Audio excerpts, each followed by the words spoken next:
की लड़ाई हमने लड़ी, हमारे किसान योद्धाओं ने बड़ी मुशक्कत करी उसके अंदर, और दृढ़ निश्चय रखते हुए उस सरकार को, उस तानाशाही सरकार को बैकफुट पे जाने के लिए मजबूर किया। उसके लिए मैं चडुनी जी को खास तौर पे धन्यवाद देना चाहूंगा। तो वो जो तानाशाही लाने की वो कोशिश कर रहे थे, उसी श्रृंखला के अंदर सरकार अब ये कानून लेके आ रही है जिसका नाम है public health prevention control and management of epidemic bioterrorism disaster bill 2017। जी हां, 2017। सरकार ने 2017 में ही इस कानून को बना लिया था, जिसको आपके ऊपर 2020 के अंदर लाने की साजिश की गई और आपको कहा कि ऐसी कोई बीमारी आ गई है। और आज 2022 के अंदर 5 साल के बाद सरकार उसको मॉनसून सत्र के अंदर पारित करने वाली है। अगर ये कानून पारित हो गया, ध्यान कीजिए, अगर ये कानून पारित हो गया तो इस कानून में ऐसे प्रावधान है, सरकार का आदमी शक के बिना के ऊपर आपकी जो भी संपत्ति है वहां पे घुस सकता है बिना किसी इजाजत के। आपकी जो खेती है उसको ये कहकर बर्बाद कर सकता है कि उसको अंदेशा है कि इसमें कोई कीटाणु हो सकते हैं।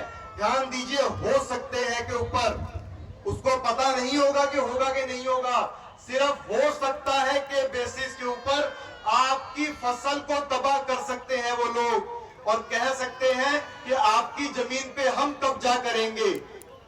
इतना ही नहीं, कन्वेंसेस, आपके ट्रैक्टर ट्रालियां, उनके ऊपर जो सामान आप लेके जा रहे हैं उसको भी जब्त किया जा सकता है इस बिना के ऊपर कि उसमें संदेह है कि कोई बीमारी हो सकती है। और बीमारी कौन सी? इसमें तो आम खांसी जुकाम भी लिख रखा है। उस आम खांसी जुकाम के नाम पे आपकी संपत्ति को जब्त किया जा सकता है, आपकी खेती बाड़ी को नष्ट किया जा सकता है, आपके पशुधन को, ध्यान दीजिए, आपके पशुधन को, गाय भैंस को किसी भी प्रकार का सुई लगा सकते हैं और आपके पशुधन को मारा जा सकता है। यहां लिखा हुआ है कि वो मार सकते हैं, सिर्फ इस चीज के नाम पे कि उनको शक है कि हाँ इससे कोई बीमारी फैल सकती है।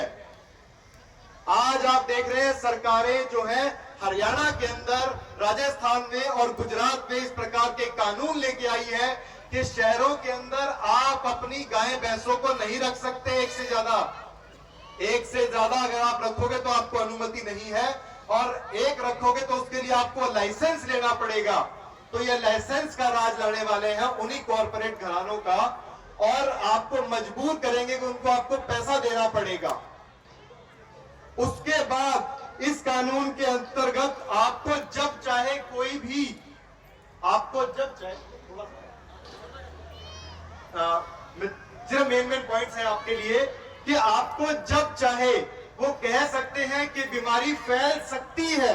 ध्यान दीजिए, फैल सकती है के बिना पे, उस बिना पे आपको कहा जा सकता है अपने घरों के अंदर आप बंद हो जाइए, आप अपनी अपनी जमीन को छोड़ दीजिए, आप अपनी अपनी संपत्ति को छोड़ दीजिए।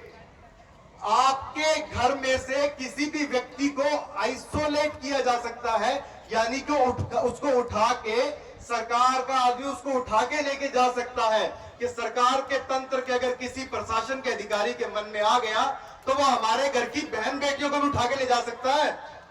ध्यान रखिए इस बात को। इन शब्दों के व्याख्यान सरकार ने 2017 में कर दिए थे, और वो जो टेस्ट की मैं बात कर रहा हूं वो टेस्ट भी सरकार ने 2017 में मंगा लिया था। और ये कहते हैं कि किसी बीमारी के नाम पे होता है ये, तो ये कोई बीमारी के नाम पे नहीं हो रहा। ये सारा का सारा षड्यंत्र जो चल रहा है ये 4th इंडस्ट्रियल रेवोल्यूशन के लिए किया जा रहा है। इसके तहत रोबोट्स उतारने इन्होंने, और आर्टिफिशियल इंटेलिजेंस के माध्यम से जो काम आप लोग करते हैं वो काम सारा कंप्यूटर के माध्यम से किया जाएगा और रोबोट्स के माध्यम से किया जाएगा। तो ये बहुत गहरे षड्यंत्र है, लेकिन इसके लिए आप सबको मिलकर आवाज उठानी होगी। और मैं मंच पे जो हमारे विराजमान है, जो हमारे किसान योद्धा, उनसे मैं चाहूंगा कि हमारा समर्थन करें इसके अंदर, क्योंकि ये बहुत बड़ी लड़ाई है और जैसे कि हम सबने मिलके किसान आंदोलन के लिए लड़ाई लड़ी और इस सरकार को बैकफुट पे जाने के लिए मजबूर किया, उसी तरह से इस कानून को रोकने की इस समय पे बहुत ज्यादा आवश्यकता है। और ज्यादा मैं नहीं कहूंगा, इसमें सरकार ने ऐसे भी प्रावधान किए हैं कि आपकी चिट्ठी पत्री तक को रोक सकते हैं। ध्यान दीजिए, आपकी चिट्ठी पत्री को भी रोक सकते हैं। आप सरकार को कोई चिट्ठी लिखेंगे तो वो रोक दी जाएगी। तो ऐसे ऐसे प्रावधान है इस कानून के अंदर, आप पढ़िए इनको। और मेरे यहाँ पे जो भी मौजूद है इन सबको मैं ये जो कानून की कॉपी है मैं देके जाऊंगा। और मैं चाहूंगा कि आप सब लोग जो है इसके अंदर हमारा सपोर्ट करें, क्योंकि ये बहुत ही गहरे षड्यंत्र है और ये सब लोग जो है हमें पूरा कंट्रोल करना चाहते हैं। हमारे खेती पे, हमारे अनाज पे जो घर में पड़ा हुआ हर एक चीज पे कंट्रोल करना चाहते हैं। और सरकार चाहती है कि आपका अनाज भी सरकार के नियंत्रण में हो, क्योंकि जब आपका अनाज सरकार के नियंत्रण में होगा तभी आप लोग जो है पूरे गुलाम बन पाएंगे। इतना ही मैं कहना चाहूंगा। आप सबसे उम्मीद है कि आप सब इन बातों को समझेंगे और हमारा इस लड़ाई के अंदर साथ देंगे। इसी के साथ किसान मजदूर एकता, इनकलाब।